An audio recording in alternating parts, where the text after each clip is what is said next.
हैदराबाद की एक महिला अपने 36 लाख रुपए गंवा देती है, लेकिन कैसे? क्योंकि वो पैसा उनका 16 साल का बच्चा ऑनलाइन गेमिंग में उड़ा लेता है। बेंगलुरु का एक आदमी 30 लाख रुपए ट्रेडिंग में गंवा देता है। और ऐसे कोई एक दो एग्जाम्पल नहीं है, हमारे सामने ना जाने डेली के कितने ही एग्जाम्पल आते रहते हैं, जहाँ पे हम सुनते हैं कि इंडियंस ने लाखों रुपए गंवा दिए गेमिंग में, गैम्बलिंग में, ट्रेडिंग में या फिर किसी स्कैम में। तो क्या कारण है कि इंडिया का यूथ फाइनेंशियली इतने गलत डिसीजंस ले रहा है और कहां कहां पर कितना पैसा इंडिया का यूथ गंवा रहा है, आइए जानते हैं। अगर हम 2022 के डाटा देखें तो इंडिया की लिटरेसी रेट 77% है, लेकिन उसमें से 26% लोगों के पास फाइनेंशियली लिटरेट नहीं है, यानी इन लोगों को पैसों की समझ ही नहीं है। और आज की हालत यह है कि 75% इंडियन के पास इमरजेंसी फंड भी नहीं है, यानी अगर घर में किसी को भी किसी भी टाइप की मेडिकल कंडीशन या फिर किसी भी तरह की इमरजेंसी आ जाती है तो उसके लिए उनके पास कोई भी सेविंग्स नहीं है। पहली चीज जिस पर कई सारे इंडियंस लाखों रुपए गंवा रहे हैं, उसका बहुत ही क्रेज है आज की डेट में, और वो है wasting money on trading without knowledge. Trading पे पैसा वेस्ट करना बिना किसी नॉलेज के। ट्रेडिंग को मैं अच्छा या बुरा नहीं कहता, फर्क इस बात से पड़ता है कि आप उसे किस तरह से करते हो। कुछ ही वक्त पहले मैंने एक बहुत ही कमाल की बुक पढ़ी थी और उसमें बताया गया था but never change in changing world,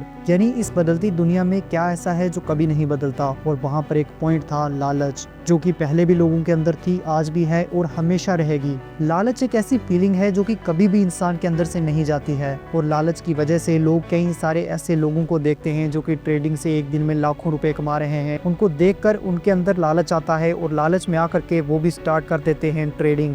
और जब बिना किसी नॉलेज के रिस्क के करता है कोई ट्रेडिंग, तो उसका क्या होता है मुझे बताने की ज़रूरत नहीं है, आप आंकड़े स्क्रीन पर देख सकते हैं। और अगर हम प्रेजेंट की जनरेशन को ओल्डर जनरेशन से कंपेयर करेंगे तो उनके टाइम पर ना तो इंटरनेट था, ना टेक्नोलॉजी थी, और सैलरीज भी इतनी ज़्यादा नहीं होती थी, लेकिन उसके बाद भी उन्होंने अच्छी खासी वेल्थ बनाई है और अपनी रिटायरमेंट एंजॉय कर रहे हैं। लेकिन आज की डेट में इंडियंस की सेविंग्स पिछले 50 सालों से कम है, और हालात तो ये हैं कि ज़्यादातर जेन ज़ी को लगता है कि वो अपनी पूरी लाइफ में घर अफोर्ड नहीं कर पाएंगे। और सबसे बड़ी हैरानी तो इस बात से है कि अगर हम इंडिया के यूथ से पूछें कि उनका पैसा कहाँ खर्च हो रहा है, तो इसका उन्हें भी कोई आइडिया नहीं है कि उनका पैसा कहाँ पर खर्च हो रहा है। सेविंग्स तो छोड़ो, 80% इंडियंस मंथ एंड होने से पहले ही अपनी सैलरी गंवा देते हैं। देखिए, मैं आपको पहले भी सेविंग्स की डेफिनेशन बता चुका हूँ और एक बार फिर से बता देता हूँ। Income minus expense is equal to saving. आपकी टोटल इनकम में से खर्चा हटाने के बाद में जो बचता है उससे हम कहते हैं सेविंग। और आपकी जो इनकम है वो आपकी एक्सपेंस से हमेशा ज़्यादा होनी चाहिए, तभी जो सेविंग्स है वो प्लस में रहेंगी।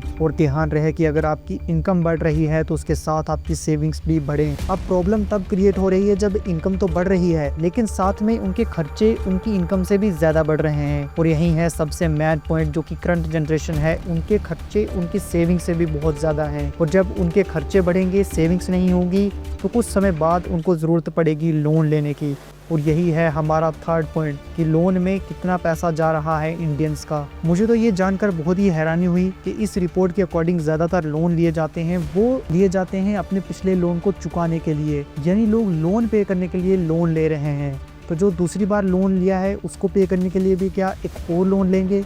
और यूथ की मूर्खता आप देखिए कि इंडिया में 70% आईफोन्स EMI पे लिए जाते हैं, यानी हमारे यूथ उन चीज़ों को भी EMI पे खरीद रहा है जिनके बिना भी उनका काम चल सकता है। तो इन बेचारों पर ऐसी क्या नौबत आ पड़ी है कि इन्हें EMI पे आईफोन खरीदना पड़ रहा है। इसका सिर्फ एक कारण है कि इन्हें करना है दिखावा, इन्हें अपना स्टेटस मेंटेन करना है रिलेटिव्स में और अपने फ्रेंड्स के ग्रुप्स में। आपको जो लेना है वो लीजिए, लेकिन आपके पास एटलीस्ट उतने पैसे तो होने चाहिए वो चीज़ लेने के लिए। उसके बाद आप जितनी महंगी प्रोडक्ट ले सकते हो लो, जितनी महंगी कार खरीद सकते हो खरीदो, एटलीस्ट आपके पास में पहले उतने पैसे तो होने चाहिए। और 2021 से लोन घर के लिए नहीं बल्कि चीज़ें जैसे कि फ़ोन, इन सब चीज़ों के लिए ज़्यादा लिया गया है, यानी लोगों के लिए घर से भी ज़्यादा कंज्यूमर प्रोडक्ट जैसे स्मार्टफोन, ये सारी चीज़ें सबसे ज़्यादा ज़रूरी हैं। इसके बाद ओवरसीज़ लोन 25% तक इंक्रीज़ हुए हैं, यानी लोग ट्रैवल करने के लिए भी लोन ले रहे हैं। और इतना ज़्यादा लोन लेकर पूरी ज़िंदगी इनकी लोन चुकाने में ही चली जाती है और फिर बुढ़ापे में इनको काम करना पड़ता है। और अगर ऐसे ही पूरी ज़िंदगी आप लोन ही चुकाएंगे तो पैसा बचेगा कहाँ से। और एक और मिस्टेक की लोन तो ले लेते हैं लेकिन कई बार उनकी EMI पे नहीं कर पाते,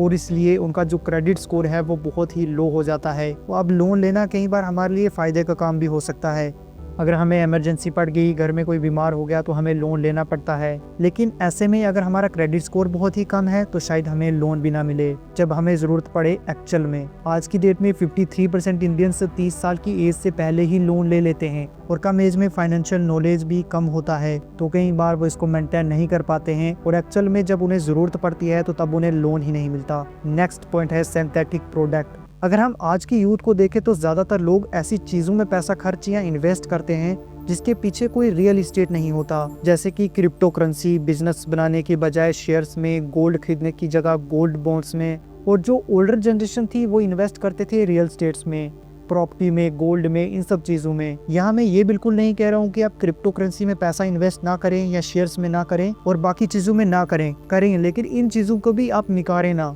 आज के टाइम में लोग लालच में आकर के सिर्फ trading, stock market, crypto currency, इन सब चीज़ों में लग रहे हैं। इनमें आप लगिए, कोई दिक्कत नहीं है, लेकिन सारा पैसा इनमें ना लगाइए। अब फाइनल क्वेश्चन यहाँ पे ये आता है कि हमारे जो यूथ है वो पैसे को लेकर ऐसी हरकतें क्यों कर रहा है, क्यों वो बचा नहीं पा रहा, क्यों वो खर्चे कर रहा है ऐसी चीज़ों पर। इसका सबसे बड़ा रीज़न है सोशल मीडिया। आज की डेट में सोशल मीडिया का दूसरा नाम है दिखावा करना, जहाँ पे हमें डेली का कोई ना कोई ऐसा दिख जाता है जो कि वेकेशन पे जा रहा है, लग्जरियस कार ले रहा है, अच्छी लाइफस्टाइल मेंटेन कर रहा है, कोई ना कोई कुछ ना कुछ ज़रूर कर रहा होता है और उन्हें देखकर हमारे अंदर क्रिएट होता है फोमो यानी फियर ऑफ मिसिंग आउट।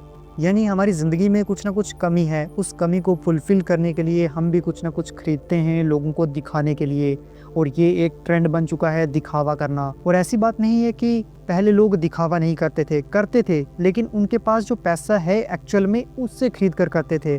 लेकिन आज की डेट में पैसा नहीं है लेकिन फिर भी दिखावा करते हैं। और पहले क्या होता था कि अगर आपको कुछ खरीदना है तो उन्हें बड़े मार्केट में जाना पड़ता था, लेकिन आज आपको जो भी खरीदना है वो ऑनलाइन आपके सामने आ जाएगा। आप 10 मिनट के अंदर उसे ऑर्डर कर सकते हो और कई बार तो आपको तुरंत पैसे भी नहीं देना पड़ते, आपके सामने पे लेटर का ऑप्शन भी आ जाता है। और सोशल मीडिया पर इतना कमाल के ऐड दिखाए जाते हैं, इतने अट्रैक्टिव तरीके से प्रोडक्ट को दिखाया जाता है कि हम उससे अट्रैक्ट होकर उन चीज़ों को भी खरीद लेते हैं जिसकी हमें ज़रूरत नहीं है, और उन चीज़ों को भी जिसे हम अफोर्ड ही नहीं कर सकते। और इस वजह से हमारी जो आज की जनरेशन है वो सेविंग नहीं कर पा रही है, और जो ओल्डर जनरेशन थी वो थोड़ा बहुत सेविंग कर पाती थी। अब फाइनल क्वेश्चन यहाँ पर यह आता है कि इस सब का सोल्यूशन क्या है। इसका एक सिंपल सा सोल्यूशन है कि अमीर दिखने के लिए नहीं, अमीर बनने के लिए जियो, और मूर्ख नहीं बुद्धिमान बनो।